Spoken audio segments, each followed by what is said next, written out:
1 கொரிந்தியர் 10:7 ஜனங்கள் புசிக்கவும் குடிக்கவும் உட்கார்ந்து விளையாட எழுந்திருந்தார்கள் என்று எழுதியிருக்கிறபடி அவர்களில் சிலர் விக்கிரக ஆராதனைக்காரர் ஆனது போல நீங்களும் ஆகாதிருங்கள். நீங்கள் விக்கிரக ஆராதனைக்காரர் ஆகாதிருங்கள். விக்கிரக ஆராதனை என்பது ஒரு உருவத்தை வழிபடுவது, அது ஒரு அர்த்தம்.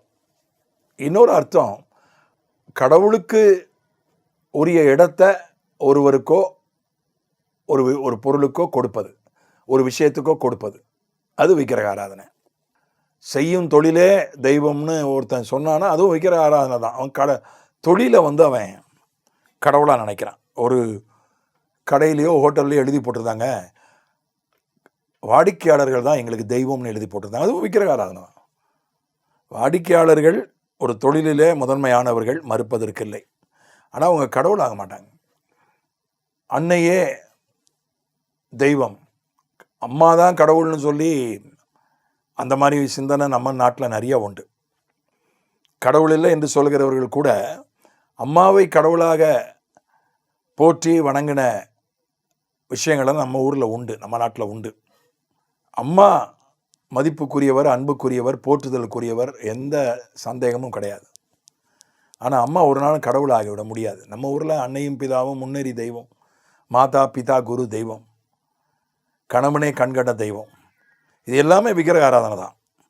கடவுளுடைய ஸ்தானத்துக்கு யாரை வச்சாலும் சரி, பெற்றோரையோ கணவனையோ ஆசிரியரையோ யாரை வச்சாலும், தொழிலையோ எதை வைத்தாலும் அது விக்கிரக ஆராதனை தான்.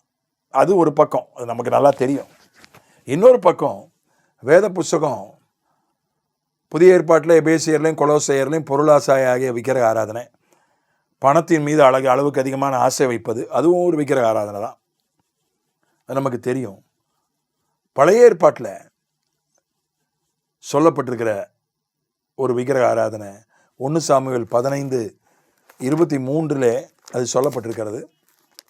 முரட்டாட்டம் விக்கிரக ஆராதனைக்கு அது சமமாக இருக்கிறது என்று 1 சாமுவேல் 15:23 சொல்கிறது.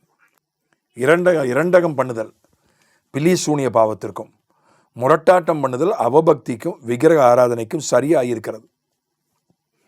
நீர் கர்த்தருடைய வார்த்தையை புறக்கணித்தபடினாலே அவர் உம்மை ராஜாவாக இராதபடிக்கு புறக்கணித்து தள்ளினார் என்றான்.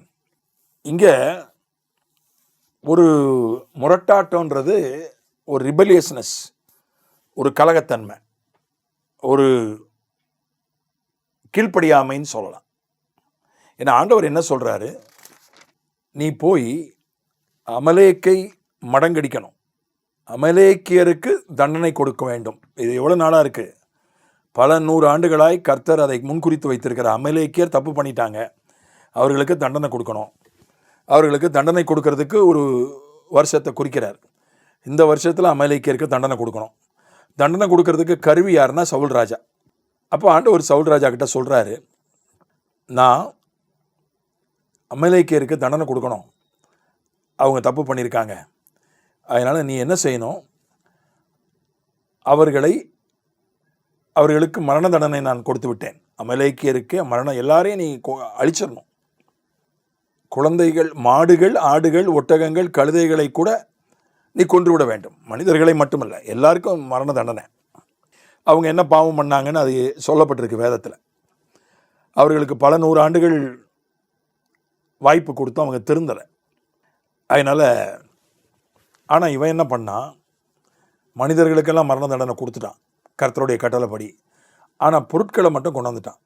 ஆடு மாடு ஒட்டகம் கழுதை இதெல்லாம் கொண்டாந்துட்டான். கேட்டால் என்ன சொல்லிட்டான், பலி செலுத்துறதுக்காக கொண்டாந்தேன்ட்டான்.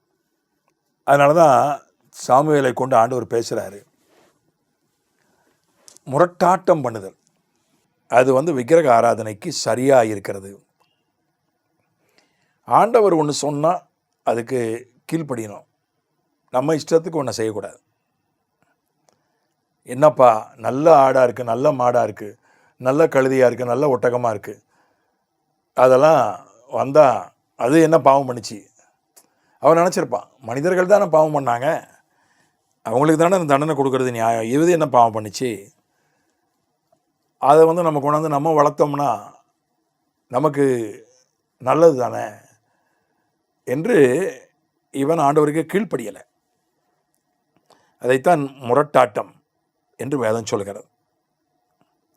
இந்த கீழ்ப்படியாமல் இருக்கு பாருங்க. நாம் வந்து ஆண்டவருடைய பிள்ளைங்க ஒரு நாளும் ஒரு உருவத்தை வணங்கவே மாட்டோம். இயேசுநாதர் படத்தை கூட நம்ம வணங்க மாட்டோம். இயேசுநாதர் சிலுவை அடையாளத்தை கூட நம்ம வணங்க மாட்டோம். நாம் எந்த உருவத்தையும் வணங்குவதில்லை ஆண்டவருடைய பிள்ளைங்க. ஆனால் இந்த மாதிரி செய்கிறதுக்கு வாய்ப்பு இருக்குது. கீழ்ப்படியாமை, பெற்றோருக்கு கீழ்ப்படுகிறோமா?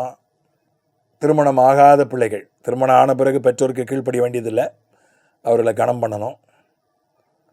திருமணமாகாத பிள்ளைகளுக்கு நான் கேட்குறேன், பெற்றோருக்கு கீழ்ப்படுகிறீர்களா?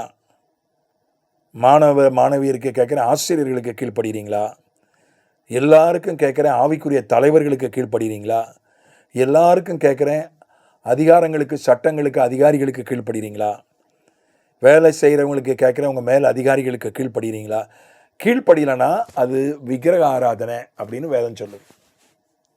அது விக்கிரக ஆராதனைக்கு சமம். அதனால் நம்மை ஆராய்ந்து பார்க்க ஆண்டவர் நமக்கு உதவி செய்வாராக.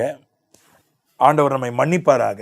நம்ம அது இவ்வளோ கீழ்ப்படியாமல் என்பது விக்கிரக ஆராதனைக்கு சமம் என்பதை நாம் சரியாக உணராமல் இருந்து விட்டோம். ஆண்டவர் நம்மை மன்னிப்பாராக, கீழ்ப்படிதலை கற்றுக் கொடுப்பாராக. ஆமென்.